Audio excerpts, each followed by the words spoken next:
Okay, so let's talk about how to increase your hair's thickness and if it's actually possible. Your hair could be either fine, medium coarse, or thick. And your hair's thickness relates to the size of a single hair strand. So not the volume or density of your hair, but the size of a single hair strand. Now, is it possible to go from fine hair to thick hair?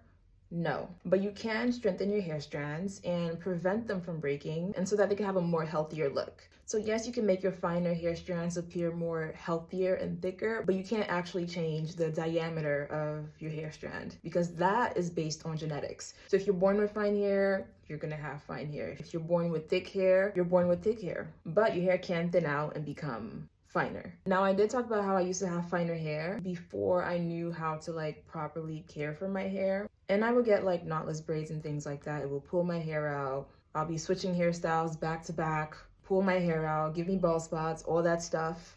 And even when I would go to the hairdresser, she would be like, yeah, your hair is very fine. So my hair is actually still fine, but much more healthier. Through my journey of getting it to a more healthier state, I realized that my hair isn't just fine, it's also medium coarse. To the point where I would look at my hair strands, I'm like, this is pretty thick. Where did this come from? So genetically, in my family, we have medium coarse and fine hair. So I kind of have a mixture of both. Though it's not possible from going from fine hair to thick hair, you can go from medium or thick hair to fine hair when your hair is thinning out. So that's what I was experiencing and why I was referring to my hair being super fine at the time, because it was just unhealthy and not the healthy type of fine.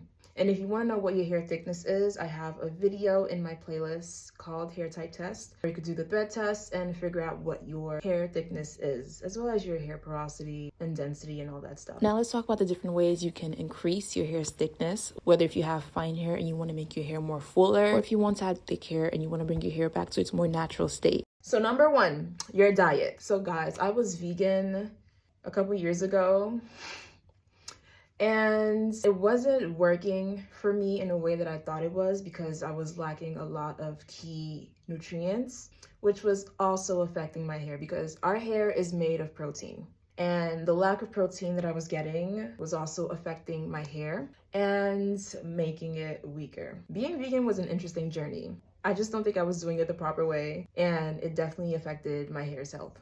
So your diet is number one. Make sure you're getting your vitamins, nutrients, and especially protein, which is a big key for keeping your hair strong and healthy. So number two, actual protein treatment. So when you have fine hair, whether you are low porosity or high porosity, you definitely want to add some sort of protein treatments in your routine, whether it be monthly, weekly, again, depending on your porosity. If you have low porosity, perhaps monthly. If you have high porosity, perhaps every 2 weeks. You could do protein treatments, protein stylers. Rice water is also amazing. If you have low porosity, you want to dilute it. But for finer hair types specifically, including protein in your regimen, again, whether it be monthly, every 2 weeks, is important to keep your hair strong because, again, fine hair is already fragile. So you want it to be in a stronger state so that you are not experiencing unnecessary breakage. If you have low porosity and fine hair and you are concerned about getting protein overload, there are light protein treatments that are made for low porosity. I'll add some here. Or you can look for deep conditioners that have hydrolyzed protein, which is protein broken down into smaller components that are small enough to fit the cuticle of a low porosity. So again, it's not clogging the hair cuticle, drying out your hair, and causing that protein overload. And again, you can do this once a month, every once in a while to help improve and continue to maintain the health of your hair. But essentially, some protein here and there for low porosity, especially when you have fine hair, is good for your hair's health. Number three, you want to avoid super tight hairstyles.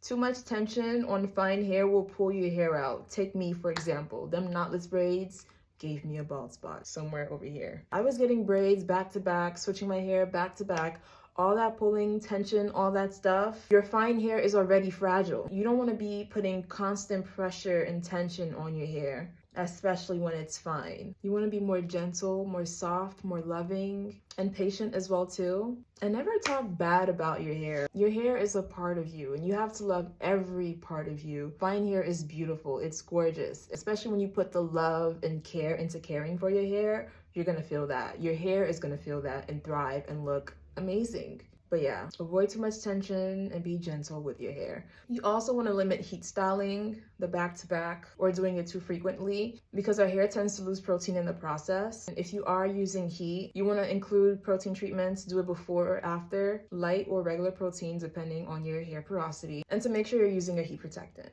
Lastly, castor oil and rosemary oil are actually really good for improving your blood circulation and increasing your hair's thickness over time. But again, not to change the diameter, but to bring it to its more healthier and natural state. And here's a list of herbs that are amazing for making your hair thicker and stronger. Honorable mention, onion juice. If your hair has been thinning out or if you have a bald spot, that onion juice will take care of that for you. So yeah, these are all the tips I have. All you need is a good routine, a good diet, some protein, not too much heat, not too much tension, and just to be gentle and loving with your hair throughout your journey, no matter the state. And best believe your hair will be thriving. And yeah, that's about it.